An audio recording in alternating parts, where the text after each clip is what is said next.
a Jacobin. It's not going to be anything like that. It's not going to be Vosh is kind of a liberal in the sense, yeah, I get it, he's a communist, but he's not a total dirtbag. He's and not. Vanderhall and Dylan Burns. So you can have your economics and your social views don't necessarily have to be as far left as each other. Obviously, we know that, but I think that the fair definition would be if you have liberal social values. I'll just call you a liberal, just for the sake of it, because I think that then you could be potentially won over. You could be shown your hypocrisy, and you could come to terms with that, and then you could actually advocate for something better. And there needs to be less of an emphasis on the intent of a military operation. Obviously, that can factor into the end result of it. But I think that a lot of these guys on the left who are against interventionism, they need to come to terms with taking the good from the bad. We're going to put bad in quotes. Oh, they think that we're interested in Venezuela for oil. They think that the Iraq war was done for oil. Let's just say that was true. Let's just say that was true for the sake of argument. Okay, fine, that's true. It's not, but I'm saying it's true just for their benefit. It doesn't matter, actually. It doesn't matter because the end result is a more liberalized nation, a more free nation. I don't care. Are there interests like that? Is that the reason? Now, not necessarily why the government gets involved, but why some third parties might get involved. I have no doubt. I really have no doubt that they're, obviously, you could say that about Raytheon. You could say that about any of these. They have to make a profit. It's a corporation. Of course. But here's the thing. I've justified that as well because I want our side to have the best possible equipment when they're going into these operations. The best possible equipment. I don't care if somebody's making money. Oh, somebody's making money off the liberalization of a nation? Oh, well, okay. That sounds good to me, man. I'm not offended by it. And that's when you kind of veer into you stray away from what would be a legitimate criticism of capitalism, and then you just become anti-capitalist and you're borderline socialists at that point. Oh no, they're making money. That's their current line about all these new kind of private space programs with like Jeff Bezos and Elon Musk and all that. They're like, oh no, look at this. They're like, all the rich guys are leaving us, man. They just want, and it's like, well, of course, like, who did you think was going to be fundraising this? Like, it's not going to be you. Like, who's going to be the first person who made it possible for a commercial space flight? It wasn't going to be you. It wasn't going to be anyone who you wouldn't deem to be some capitalist pig. Of course, it was going to be Bezos. Of course, it was going to be Musk. There's no one else it could have been. But no, they bitch and complain. Oh no, look at this horrible, evolving of the species. Look at this horrible innovation. They always find a way. They're such buzzkills, and that really gets to me. That's kind of straying away from foreign policy, but I really loathe that shit. That they can look at the advancement of humanity and complain about it. Like, give me a break. Do you have really not enough concerns in your life that's what's going to get you down? Okay. Anytime anyone makes a profit, oh no, someone's making a profit off of going to space. Someone's making a profit off of liberating Iraq. It doesn't matter. It really doesn't. And quite frankly, there wasn't a whole lot of profit to be made in these wars anyway, and that's why the free trade bros don't like them. These are, can be very costly endeavors. But ultimately, I think there's something to be said for fighting an economic war. There's something to be said about protecting trade routes. There's something to be said about coming to the defense of Saudi Arabia, not only just because they're an ally, but Because imagine the impact. I mean, we've even seen bits of it, the impact that would have on the oil industry. Saudi Arabia suffers these massive attacks, but oh no, you can't talk about that. Anytime you talk about concerns like that, oh, they just see you as some greedy capitalist. Except it's not greedy capitalism. It is a genuine concern for how that would affect the lives of everybody around the globe. Everybody. Of course, these routes should be stable.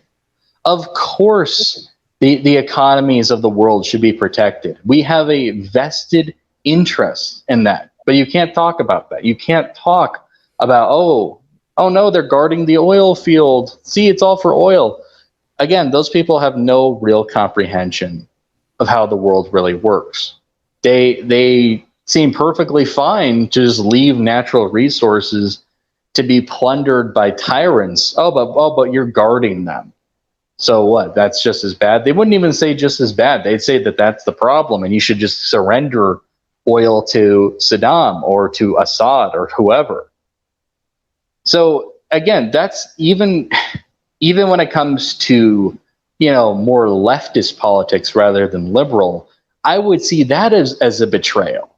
That even you could even hawkpill someone who was coming from an economically left-wing, further left-wing position than me on economics. And you could say, well, that's very interesting. So you seem to have this concern with fat cats stuffing their pockets, but you seem totally content to leave resources at the whim of someone who has all the power in a territory. You're concerned about the 1%. I can find a 1% for you. It's called the Assad family. So again, it's hypocrisy. The pretzels that people have to spin themselves into in order to justify their quote unquote anti-imperialist stance is garbage. Absolute garbage. They claim to be on the side of the people. Oh, we want to hear what the people have to say. Except the people in Cuba. We don't want to hear what they have to say. Except the people in Iran. We don't want to hear what they have to say. They'll always just prop up some dupe, or they'll condemn people who have fled these regimes as exiles, call them all manner of racial slurs because that's cool to do apparently now, and leave it at that and say, well, of course. No one should listen to them. I mean, they left. Well, yeah, they left for a reason. They were fortunate to escape, or their families escaped, and they happened to be, the kids or the grandkids or whatever. That's a good thing. That's a very good thing that they escaped, and they escaped for a reason. They didn't just leave and they were disgruntled and they started bad mouthing and making up lies about the conditions over there, and that's what people they're stuck in a lot of cognitive dissonance. Even supposedly, I heard about this. I didn't actually see it, but Hassan Piker was casting doubt on the idea that famous influencer was arrested in Cuba, arrested on camera. On camera. Arrested live on the news, and then there was video of her being led out to the patrol car. But it's a CIA rumor. Yeah, I see. Very, very convincing doctored video, I have to say, after watching it. And again, that's a bit of cognitive dissonance, because as much as he LARPs as a commie bro, there's still a little bit of liberalism inside of him. He's a dirtbag, but again, it's kind of like there's two wolves in you. One's a dirtbag and one's a liberal. And Hassan's liberal wolf is malnourished as all hell and is like cowered in a corner, but it's still there, and you can see it. His liberal wolf is in a North Korean gulag. Oh, exactly. It's real hungry. Like it's not having a good time, and you hate to see it. You hate to see all these guys clearly wrestling with cognitive dissonance. And it's just like, you want to tell them, like, look, it's okay. You can be a liberal. Like, I know that that's not fashionable. If you come out as a liberal, it's not a sexy position. You're going to get attacked by both sides of dirtbags. You're not going to make a whole lot of friends that way, unless you start to network and you start to connect with all these other people who are liberal, which is what I've done. And then you don't really pay the hate any mind, and you realize that you're actually standing up for something that's worth fighting for. It's not just these vague, solidarity slogans. They're like, yeah, no solidarity with the repressive regime. They can't finish that. Like, they'll just say solidarity. Because a lot of these guys who do have more, a very hidden liberal streak, if you were to actually sit them down and explain to them the reality of what's happening, that's what happens to people, even like AOC. At one point, AOC is still pretty far left. She's certainly much further to the left than me.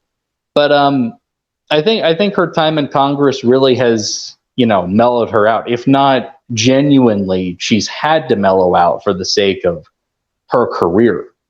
But even she today, she had a tweet in Spanish that was in solidarity with the people of Cuba, and she deleted it because she was getting negative feedback. Jesus. It was so lame. Like, come on. Like, so you can see this struggle in people.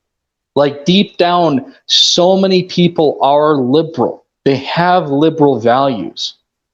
But they're concerned with how that's going to be. Oh, no, people won't like that. People will think I'm, whatever, problematic. People aren't going to like that, so they're going to turn on me. And it's like, well, you know what? Alexandria, those people already turned on you. And that's what I'd say to Joe Biden, too. Those people already turned on you. They don't like you. It's time to move on. It's time to stop appeasing people. You literally have to sell your soul. Actually, not literally. Yeah. You have to figuratively sell your soul. Excuse me, the soul doesn't exist. See? That's true. Figuratively. See, this is what happens when I get irate. I lose track of the meaning of words, and it just becomes soup.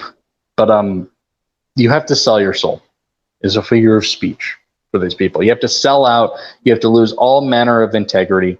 And it's just not worth it, because even if you're the greatest comrade in the world, you step out of line just a little bit and it's all over. Asked if I was a communist.